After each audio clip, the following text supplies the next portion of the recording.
The 72nd verse of the Tao Te Ching. Quote, when people lack a sense of awe, there will be disaster. When people do not fear worldly power, a greater power will arrive. Do not limit the view of yourself. Do not despise the conditions of your birth. Do not resist the natural course of your life. In this way, you will never weary of this world. Therefore the sage knows himself, but makes no show of himself, loves himself, but does not exalt himself. He prefers what is within to what is without. Unquote. Living with awe and acceptance. This verse of the Tao Te Ching alerts you to two components that work together for a harmonious life, a sense of awe and total acceptance. Without these combined forces, you're unlikely to see the presence of the Tao. As I wrote about this verse, I found myself reading from St. John of the Cross, a 16th century mystical poet who lived a life of awe. I've reproduced a few of his lines to give you an idea of how this feeling manifested in a divinely spiritual man. Quote, my beloved is the mountains, and lonely wooded valleys, strange islands, and resounding rivers, the whistling of love-stirring breezes, the tranquil night, at the time of rising dawn, silent music, sounding solitude, the supper that refreshes and deepens love. Unquote. On the morning that I sat there in my sacred space on Maui, feeling an urgency that actually feels like the rapture in St. John of the Cross's words, I sensed the presence of Lao Tzu urging me to hurry up so that he may convey to you what he means by having a sense of awe. It is so profound as to usher into your life a timeless awareness of the arrival of a greater power. I feel that power right now in my beautiful surroundings. The sound of minor birds fill the air as the ocean rolls in undulating waves, much like the heartbeat of our planet. The colors are absolutely breathtaking. The bright blue sky, the shimmering green palm trees, seagrass and ficus plants, the dreamy oranges and purples mixing in the distant clouds, and topping it all off, a rainbow that appears to be connecting the nearby island of Lanai with my front window. When words appear on my blank sheets of paper, I'm awash with bewildering waves of pleasure at how I'm being used by an invisible source.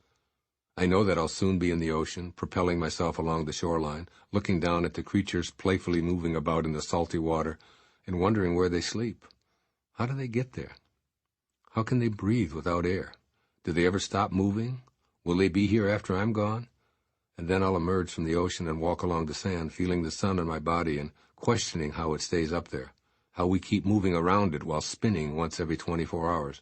Why the ocean doesn't tip upside down while the whole planet is turning over and over, and if the stars and the universe itself will ever end. The reason it's crucial to have a sense of awe is because it helps loosen the ego's hold on your thinking. You can then know that there's something great and enduring that animates all of existence.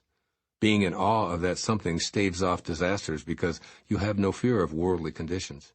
You're kept grounded in the otherworldly power that manifests 1 trillion miracles a second, all of which are oblivious to your ego. The 72nd verse of the Tao Te Ching also asks you to accept yourself and your individual concerns. With 3 very emphatic suggestions, Lao Tzu tells you to avoid self-limits, accept your body as a perfect creation, and allow your life to unfold in accordance with its own nature. I love the metaphor of nature as a guide to sage-like acceptance. In fact, throughout these 81 verses, Lao Tzu emphasizes being in harmony with the natural world, telling you that's where you connect with the Tao. As Meister Eckhart, a 13th century Catholic monk and scholar, put it, quote, God created all things in such a way that they are not outside himself, as ignorant people falsely imagine.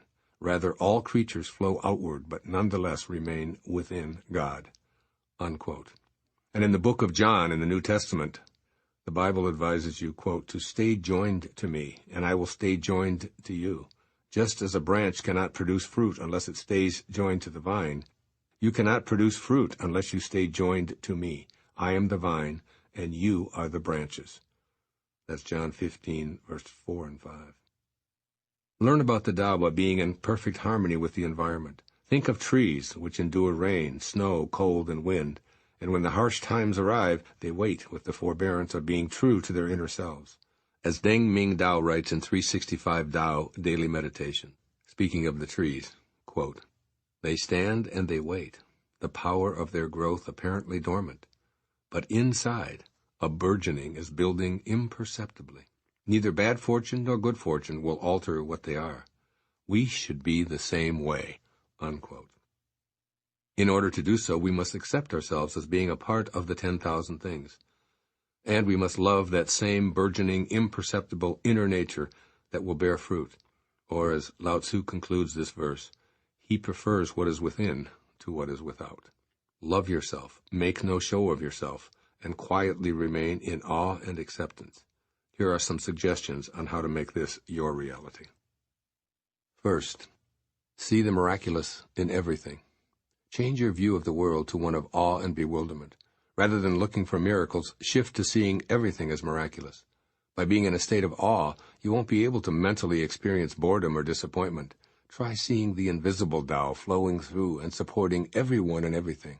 A rainstorm becomes a miraculous event.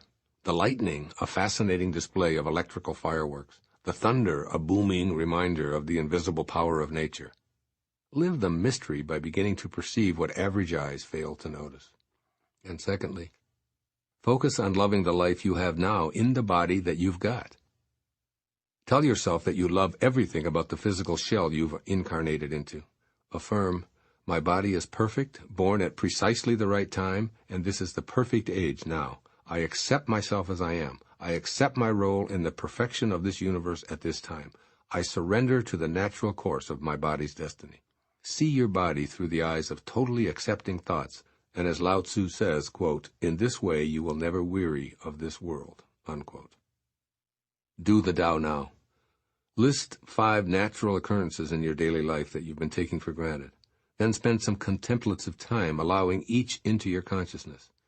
The sky, some flowers, a tree in your yard, the moon, the sun, the fog, the grass, a spider web, a crab hole, a lake, a shrub, a cricket, your dog, anything that occurs naturally. Let yourself radically appreciate the miracle you hadn't been noticing. Write, draw, or photograph some observations that you've gleaned from this new perspective of awe and bewilderment.